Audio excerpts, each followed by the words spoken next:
Hello friends, हम देख रहे थे अपनी medicinal chemistry first B pharmacy fourth semester. आज इसका जो है यूनिट फर्स्ट हमारी चल रही है, ये हमारा है लेक्चर 4। आज हम देख रहे थे जो है physico chemical properties in relation to biological action. तो इसके बारे में हम जो है समझ चुके थे क्या होते हैं, कैसे होती हैं। देन हम इसका जो आयोनाइजेशन वाला कंटेंट भी देख चुके थे, तो वो वीडियो आप जाके देख सकते हो, आपको डिस्क्रिप्शन में लिंक मिलेगी। बाकी आप चाहें तो प्ले लिस्ट में जा सकते हैं। बाकी नोट्स जो आपको हमारी वेबसाइट carevelpharma.in पे जाके मिल जाएगी, तो सारा कुछ आपको डिस्क्रिप्शन में मिलेगा, विजिट कीजिएगा। देन हम देखते हैं आज के हमारे टॉपिक रहेंगे सॉल्युबिलिटी। इसके मतलब आगे की प्रॉपर्टीज को जानते हैं। सबसे पहले हम समझते हैं अपना सॉल्युबिलिटी, जो हमारी पहली यहाँ पे अमाउंट है।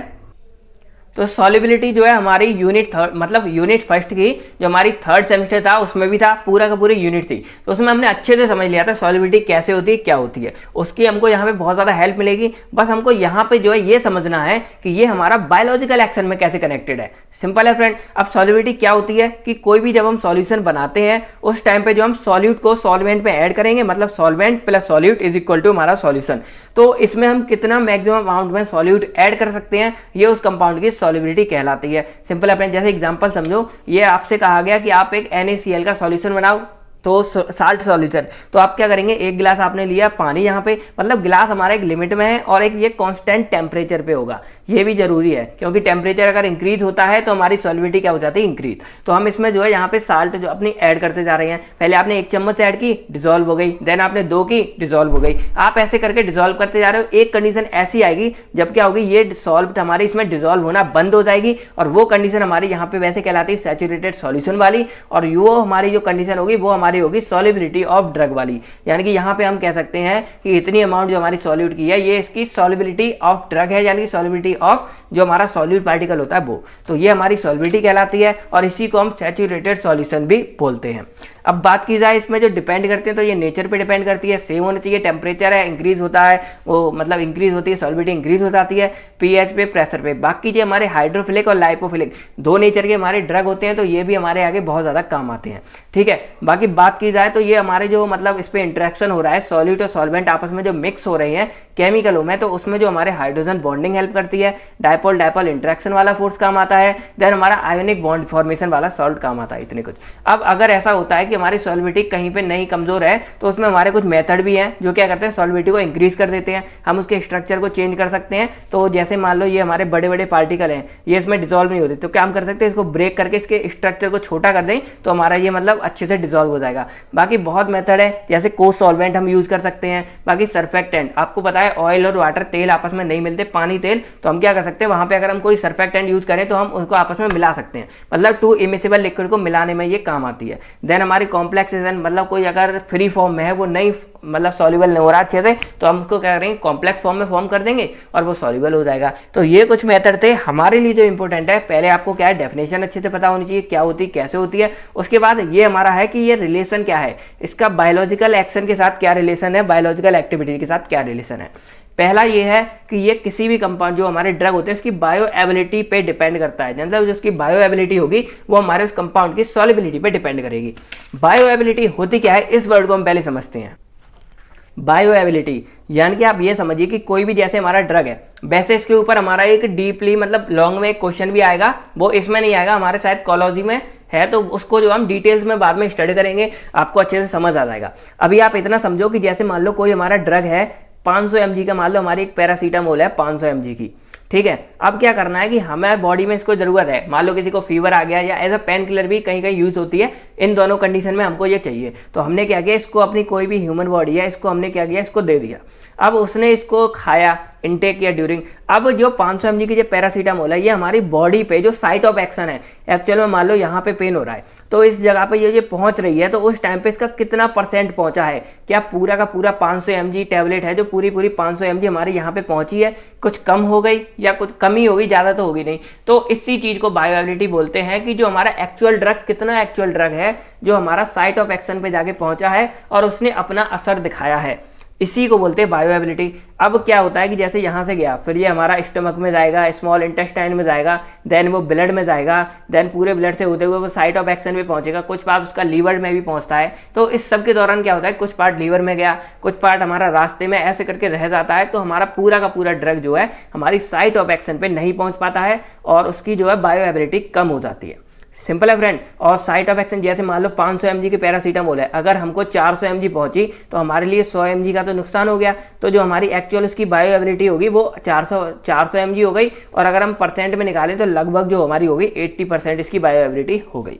तो ऐसी होती है हमारी बायोएबिलिटी। और ये बायोएबिलिटी जो हमारी डिपेंड होती है वो हमारी एक फैक्टर के लिए सॉल्युबिलिटी भी होता है, कि मतलब अगर सॉल्युबिलिटी ज़्यादा अच्छी है तो हमारी बायोएबिलिटी भी बहुत ज़्यादा अच्छी होगी। देन हमने एक नया फैक्टर कल ही देखा था कि अगर जैसे मान लो कोई भी ड्रग है तो वो फाइनल पे क्या करता है, हमारी ये मतलब फॉस्फोलिपिड यानी कि हमारी सेल्स के अंदर जा रहा है, ब्लड में जा रहा है। तो ब्लड में जब वो एब्जॉर्ब हो रहा है उस टाइम पे उस ड्रग का सॉल्यूशन में होना बहुत जरूरी है, यानी कि उसके एब्जॉर्प्शन से पहले उसका सॉल्यूशन फॉर्म में होना जरूरी है, यानी कि वो ड्रग सिंगल नहीं होना चाहिए, अलग नहीं होना चाहिए। बाकी कोई भी रिसेप्टर वगैरह में इंटरेक्शन करने के लिए भी हमारा ड्रग का जो है सॉल्यूशन फॉर्म में होना जरूरी है।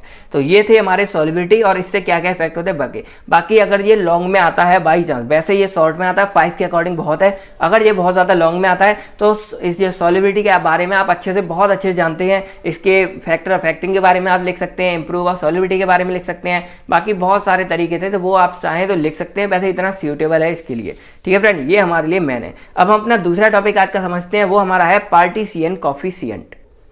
तो अगर आपको याद हो तो ये वाला टॉपिक है ना, ये भी हमारा जो है 3rd सेमेस्टर में सॉल्युबिलिटी वाले चैप्टर के अंदर था।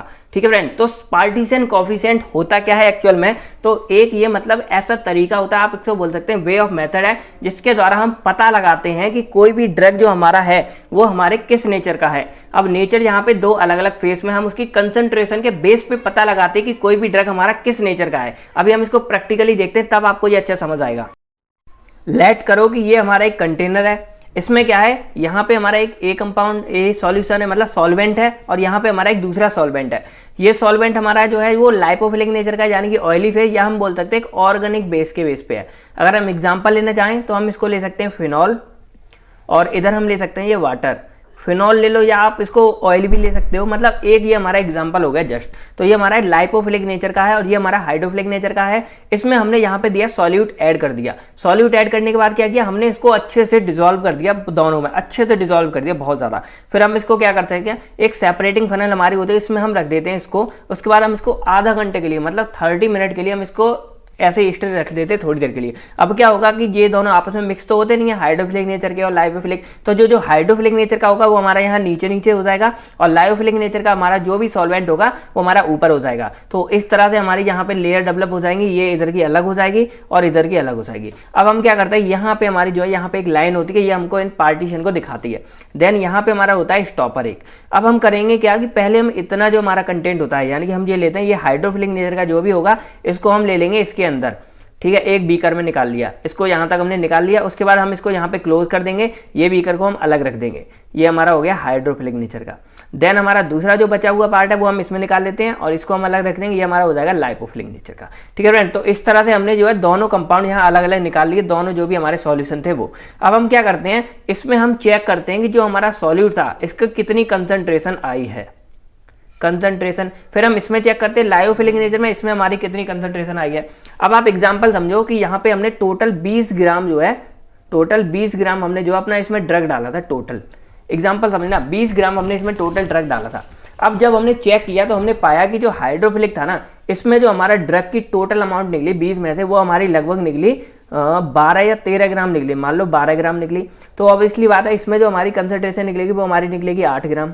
ठीक है, तो हमने यहाँ पे ये पाया कि जो हमारा सॉल्यूट था वो हमारा हाइड्रोफिलिक नेचर में जाके ज्यादा डिसॉल्व हो रहा है। तो हम कह सकते हैं कि जो हमारे यहाँ पे कंसंट्रेशन होगी वो हमारी हाइड्रोफिलिक नेचर की ज्यादा होगी, मतलब जो हमारा सॉल्यूट है ना ये हमारा हाइड्रोफिलिक नेचर का है, क्योंकि इसमें क्या है, ज्यादा कंसंट्रेशन है। अब अगर बात करें, ऐसा होता है कि ये हमारा जो है ऑयली नेचर, यानी कि लाइपोफिलिक में इसकी अमाउंट लगभग 15 ग्राम निकलती और इसमें हमारी बची कुछ 5 ग्राम। तो हम कह सकते हैं कि जो हमारा ये सॉल्यूट है ये हमारा किसका है, लाइपोफिलिक नेचर का है, क्योंकि इसमें इसकी कंसंट्रेशन जो है ज्यादा है, मतलब लाइपोफिलिक नेचर में हमारा जो सॉल्यूट है वो ज्यादा डिसॉल्व हो रहा है। बाकी इसमें सिर्फ 5 ग्राम डिसॉल्व हुआ, तो इसमें हाइड्रोफिलिक नेचर कम है। तो इस तरह से जो है हम पार्टीशियन कोफिशिएंट की मदद से निकालते हैं कि कोई भी जो हमारा ड्रग है वो किस में ज्यादा डिसॉल्व है, लाइपोफिलिक नेचर में ज्यादा डिसॉल्व है कि हाइड्रोफिलिक नेचर में ज्यादा डिसॉल्व है।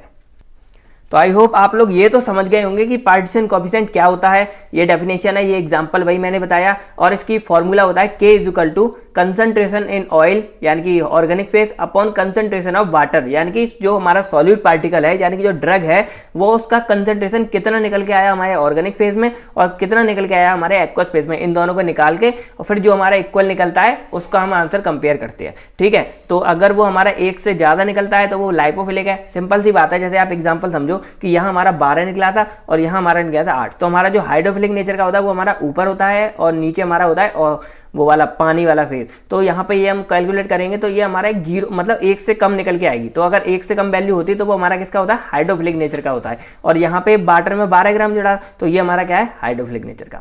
अब दूसरा एग्जाम्पल जो हमने लिया था कि 15 ग्राम हमारा ऑयल, तो ऑयल वाला हमारा ऊपर है और नीचे हमारा कौन सा है 5, तो ये निकल के आता है 3, यानी कि इसकी जो 3 निकली यानी कि ये 1 से ज्यादा है। और 1 से ज्यादा जब हमारा कंपाउंड होता है वो क्या होता है, लाइपोफिलिक होता है। और लाइपोफिलिक मैंने बताया 15 ग्राम हमारा किस में जुड़ा है, लाइपोफिलिक में जुड़ा है। तो ये ऑब्वियसली बात है कि इसकी कंसंट्रेशन लाइपोफिलिक में ज्यादा है, ऑयल में ज्यादा है, तो ये हमारा क्या होगा, ऑयली नेचर का होगा यानी कि लाइपोफिलिक नेचर का होगा। तो इस तरह हम इसको जो पूरा कैलकुलेट कर लेते हैं सारा। अब बात करते हैं इसकी इंपोर्टेंस क्या है, हमारी बायोलॉजिकल एक्टिविटी में इसकी इंपोर्टेंस क्या है। पहली क्या है कि जो भी हमारी एब्जॉर्प्शन और डिस्ट्रीब्यूशन होगी उसमें इसका बहुत बड़ा रोल होता है। सिंपल सी बात है कि हमें इससे ये पता चल रहा है कि कोई भी ड्रग हमारा कितना, हमें ये भी इसमें पता चला कितना हमारा सॉल्युबल होगा लायोफिलिक नेचर में और कितना सॉल्युबल होगा हाइड्रोफिलिक नेचर में। तो ये चीज हमको यहाँ पे पता है। ठीक है, अब हमने एक चीज पढ़ी थी जब हमने वहां पे पढ़ा था अपनी पहली आयोनाइजेशन में, इसमें भी कि जो हमारी जो बायोलॉजिकल मेम्ब्रेन होती है वो हमारी लाइपोफिलिक नेचर की होती है। तो हमको यहाँ पे इस वाले से हमको ये पता लगा कि कोई भी ड्रग हमारा कौन से नेचर का है। तो हम क्या करेंगे कि हमको ये पता लग जाएगा कि लाइपोफिलिक नेचर का है तो हमको इजीली जो है हम उसकी बायोलॉजिकल मेम्ब्रेन से उसको पास करा सकते हैं, क्योंकि हमको ये पता था कि बायोलॉजिकल मेम्ब्रेन में पास करने के लिए जो हमारा सॉल्यूट या ड्रग है उसका लाइपोफिलिक होने का नेचर का जरूरी है, लाइपोफिलिक होना जरूरी है। तो इस तरह जो हम यहाँ पे इजीली पता कर सकते हैं कोई भी कंपाउंड हमारे कौन से नेचर का है और उसी के बेस पे हम जो है उसकी सॉल्युबिलिटी भी डिसाइड करेंगे और उसको कहाँ पे हमको पास कराना है, कैसे उसकी एब्जॉर्प्शन होगी, कैसे उसका डिस्ट्रीब्यूशन होगा, इस चीज को भी हम यहाँ पे डिसाइड कर सकते हैं। सिंपल है फ्रेंड। तो बाकी आई होप आप लोग समझ गए होंगे कैसे ये काम करता है, क्या होता है। तो यही थे हमारे आज के 2 टॉपिक के बारे में। अब हम कल की नेक्स्ट वीडियो होगी जिसमें हम इसके आगे के समझेंगे ये वाले हाइड्रोजन बॉन्डिंग क्या होती है। ये बहुत ज्यादा इंपॉर्टेंट है, थोड़ा सा लेंदी हो जाएगा इसलिए मैं जो है इसमें इसको कवर नहीं कर रहा हूँ। देन हम प्रोटीन बाइंडिंग समझेंगे, देन हम चिलेशन, ये इन 3 टॉपिक को हम कवर करेंगे। बाकी फिर हमारा बहुत ज्यादा इंपॉर्टेंट आ रहा है बायो आइसोटेरिज्म, तो इसको जो हम अपनी आगे की नेक्स्ट वीडियो में कवर करेंगे। तो मिलते हैं आपसे बहुत जल्द नेक्स्ट वीडियो में, तब तक के लिए friend thank you, take care. और वेबसाइट विजिट करके आप वहां से नोट्स डाउनलोड कर सकते हैं। Bye bye.